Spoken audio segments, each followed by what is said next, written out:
ভিডিওটি ক্লিক করার জন্য বেঙ্গল কোচিং 09 চ্যানেলের পক্ষ থেকে তোমাদের সকলকে স্বাগত। যে সমস্ত ছাত্রছাত্রীরা মাধ্যমিক কিংবা উচ্চ মাধ্যমিক পরীক্ষা দিয়েছো, বিশেষ করে মাধ্যমিক পরীক্ষা দিয়েছো, তোমাদের জন্য এই ভিডিওটা খুবই গুরুত্বপূর্ণ হতে চলেছে। আজকের এই ভিডিওতে আমি বিশেষ কিছু আলোচনা করব না, তবে বেশ কয়েকটি কথা তোমাদের সামনে তুলে ধরব, যেগুলো না বললেই নয়। আজকে আমি এই মাধ্যমিকের রেজাল্টের বাস্তবতা সম্পর্কে তোমাদেরকে আলোচনা করব।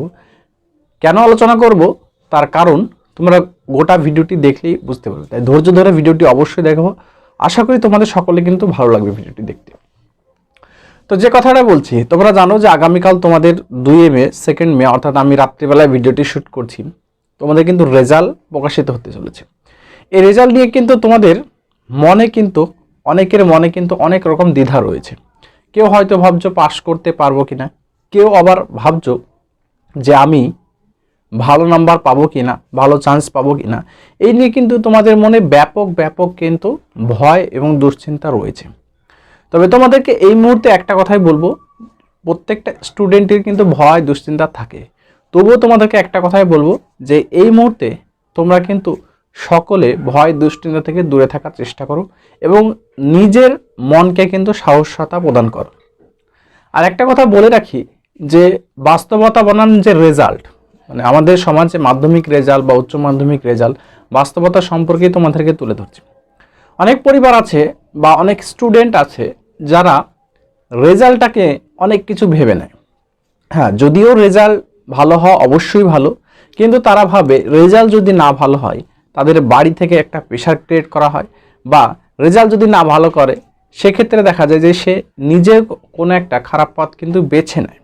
সেক্ষেত্রে একটা কথা বলে রাখি, দেখো ভাই বা দেখো বোন, তোমাদের এই মাধ্যমিক বা উচ্চ মাধ্যমিকের রেজাল্ট হয়তোবা জীবনের কোনো একটা জায়গায় তোমাদেরকে কোনো একটা কোর্স করতে কিন্তু সাহায্য করবে, এটা ঠিক। কিন্তু এই রেজাল্ট কখনোই তোমাদের জীবনের মাপকাঠি নয়।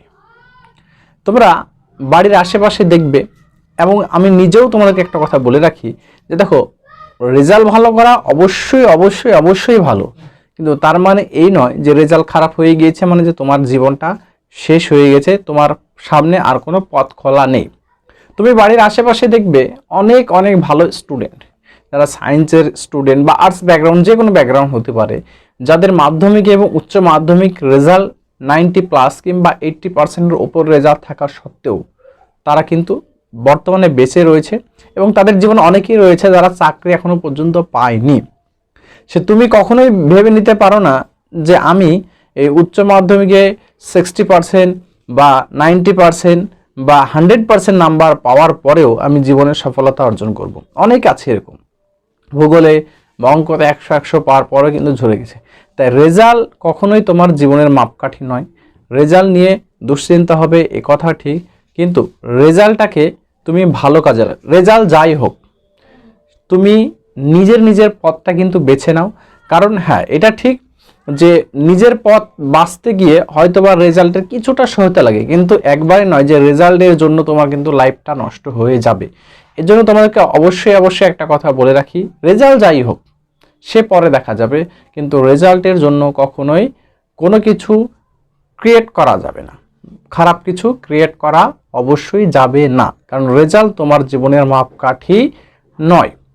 ঠিক আছে, এবার আসি যে অনেকেই রেজাল্ট, তোমরা জানো যে তোমাদের রেজাল্ট প্রকাশিত হচ্ছে, তোমরা সাবজেক্ট কি নিবে এই নিয়েও টেনশন রয়েছে।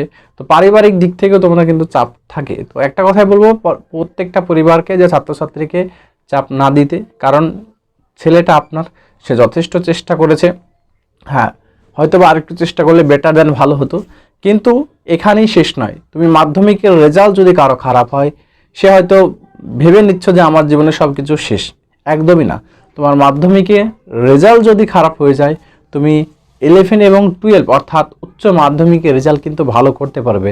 আর উচ্চ মাধ্যমিকের রেজাল্টটা কিন্তু অনেক ক্ষেত্রেই ক্রিয়া করে। তো অবশ্যই বলবো যে মাধ্যমিকের রেজাল্ট খারাপ হলেও টেনশনের কোনো কারণ নেই। দেখো, তোমার সামনে কিন্তু আরেকটা অপরচুনিটি আসবে, সেটাকে তুমি কাজে লাগাও। কিন্তু এখান থেকে কোনো কিছু খারাপ করা যাবে না, কারণ একটা রেজাল্ট কখনোই তোমার জীবনের মূল্য ঠিক করে দেয় না।